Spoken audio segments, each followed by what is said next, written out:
Welcome to an exciting episode of my Minecraft Let's Play series.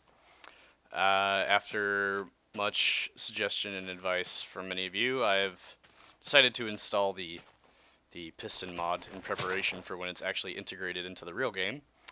And I wanted to show you a little bit about it. This is by no means an in-depth tutorial, or on the other hand, not an in-depth me showing off stuff. I just kind of want to show you some things I've worked on so far and tell you about what I'm planning on doing.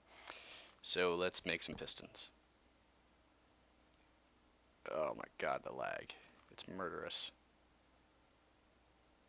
Oh look, I already have a bunch, but here's how we make them anyway. Make our little piston-shaped thing with the redstone, and then you get a piston.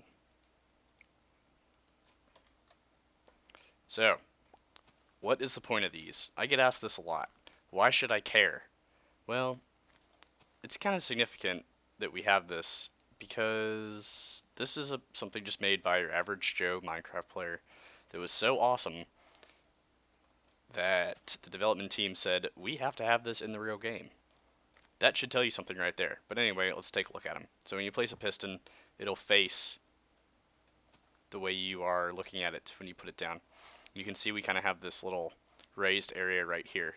And what that does is if you apply power to this guy, it pushes out like that. And if there's anything in front of it, you know what, we should really use a lever for this. Okay, so if it's off, it'll retract. And so basically we put something in front of this guy, anything, almost anything, power it, and it will push it. So we can effectively transport our structures in this way. So let's take a look at other things that it does. It's very odd. Once it's already placed, if we right click on it, it will reorient itself to the way that we are facing it. So we can actually put things on top of it. If you're standing on top of it like this, it's kind of difficult. And then eject it and it'll go up.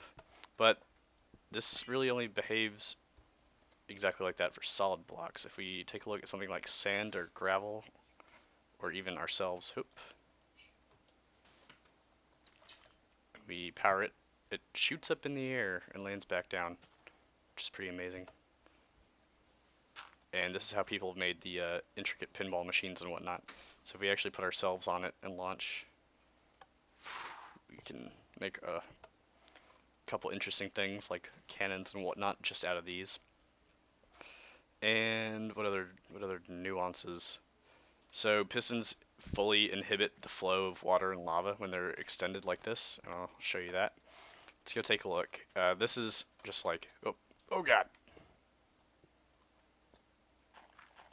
Okay, hang on. I fell. Anyways, so I'm going to link you some really sweet videos that show off what people have done with this. People who have had more time to mess around with it than myself. I'll do cool things with it in the future, but I wanted to... Everybody that I know seems to have made a piston video, so I felt like doing it. So check this out. Wee!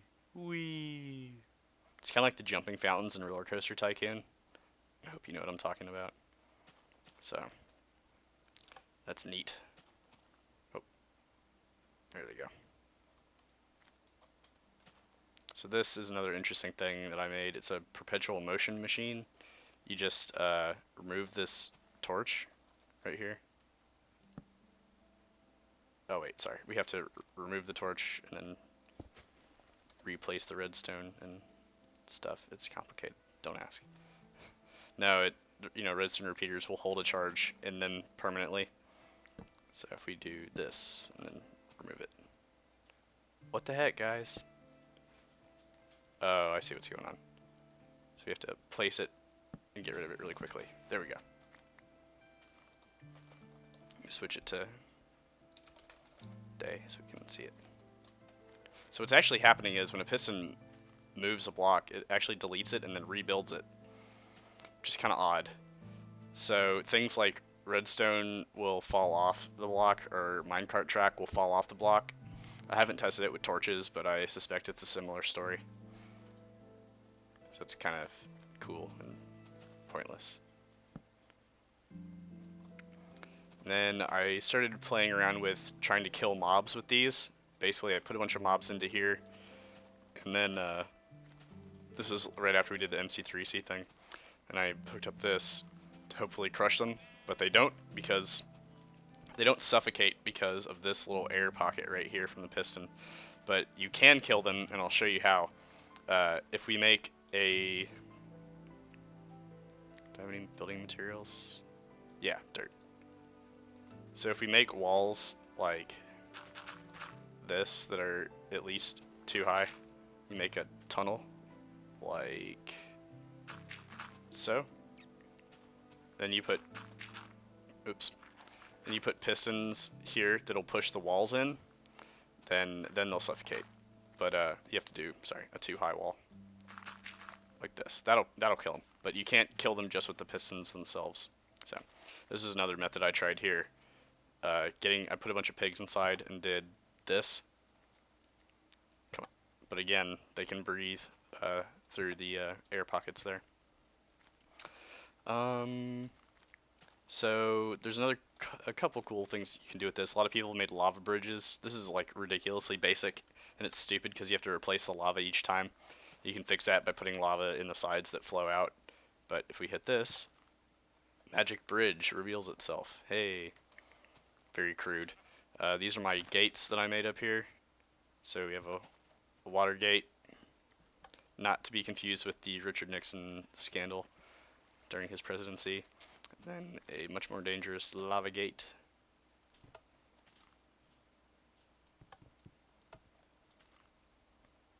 It's a lot slower. See, this is really nice for the auto harvesting things, or for some kind of trap or something. If somebody comes in your house, hook up a pressure plate to lava that flows from the ceiling, and then they will be smitten on the spot. Before I show you this next thing, I'm going to pause and... Oh, wait.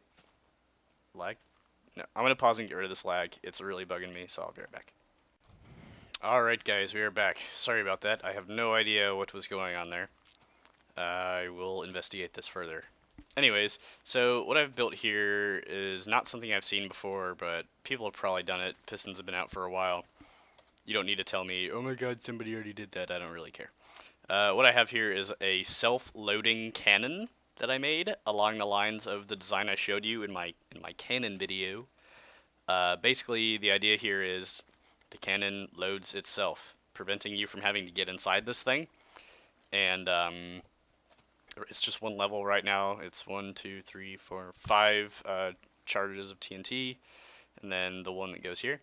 And so I kind of want to show you this, and I have to be really careful while I do it, because if I hit the wrong button or something, it'll mess up the whole thing. But basically, you load TNT into one spot, just like placing it, and eventually I'm going to have this also automated, but for now, I like to be careful with it. So we have a couple different levers I'll show you. This one up here cuts off the water stream, so we can work on the bottom. So if we then do this one, this pulls the pistons down to load up all the TNT with, and then once it's fully loaded, we bring it up to the top and bring the water stream back. Okay. And then the rest of this is just for automating the firing. And then, yeah, this button just, fires the whole cannon. So let's, oh yeah, so this guy right here is just a clock to push this piston a whole bunch so that the TNT gets loaded into the cannon. See? 3, 4, let me make sure I forget how many that was. Okay, we can do one more. So you just stand here, click 1, 2, 3, 4, 5, and then you're done. So you can turn off the clock. I'm planning on automating all these levers eventually, once I get the timing down. So we have all of our TNTs loaded up right here, right? So we can go ahead and, I want to be really careful about this. I don't want to, okay, yeah. So we can pull our water stream back, so it's flowing on top of the TNT, and then we bring the TNT up into the cannon like that. Then, of course, we just have to load the guy, and the delay is already dialed in for decent delay, so we just push a button. Oh god, cow. Oh god. It hit the cow, and that was cool. Let's do it again. So there's a guy who made a fully automatic cannon that shoots one TNT at a time, that loads itself and everything. Oh yeah. We have to retract the water. And then the pistons can't actually move other pistons. So if there's a piston in the way, it'll just sit there. And they can't move more than 16 blocks. So your cannon can't be longer than... Sorry guys, cheating. Cheating like a boss. Alright. Is that it? Yep, that's it. So we load it. Then we retract water. Load TNT. Cow, you're gonna die. And fire. So, wow. There's something hitting it here. I wonder what it is. I wonder if it's that redstone. It keeps flying up in the air for some reason. I don't know. Interesting. Yeah, we'll figure it out later. I could probably just put a half step here, run this redstone wire underneath, and it'll get out of the way. But I like this idea, though, because I really hate having to go in and lay all the TNT. So this is kind of cool. And you can time it so that like it will know when to retract the water, when to raise this. That's one of the really nice things about the pistons, is once you get the cycle going, it's pretty difficult to mess it up. So this is what I've done so far with them. If there's anything you'd like to see me do with them, let me know. I plan on you can make a very easy cannon with these, like a mob cannon or a human cannon, as you can see on Captain Sparkle's channel, or I think it was Muick that did one. And so I'm going to be integrating this into my mob system up there, the mob cannon system that we made. And so that'll be like a third method that I have to shoot the mobs. So far, I'm going to have them shoot from, let's see. Yeah, so they get in the minecart and go up the hill, and then they get pushed out of the minecart into the like, what do you call it, the gravity cannon, I guess. And then they'll probably go back into a minecart where the pistons will shoot them into something else. Who knows? It'll be fun. So that's probably what we'll work on in the next episode. Let's see. I also have some other video game videos that I've been working on. I have like 3 or 4 more Portal videos. If you guys like, some people have really liked them, and some people haven't really said anything. People didn't really take to Fallout that much, which is a shame, because I am really enjoying that game. So maybe I'll film it and the response will get better. But yes, thank you for watching. Don't forget to check out the new MC3C episodes, and of course all the people in my sub box, as they are dear friends who deserve your love. But yeah, send me your piston inventions. Oh yeah, I do have another challenge video that I'm putting out tomorrow, or maybe tonight, which is I was challenged to make an NES controller which will accept the Konami code, and then that will perform some action, opening a door or something.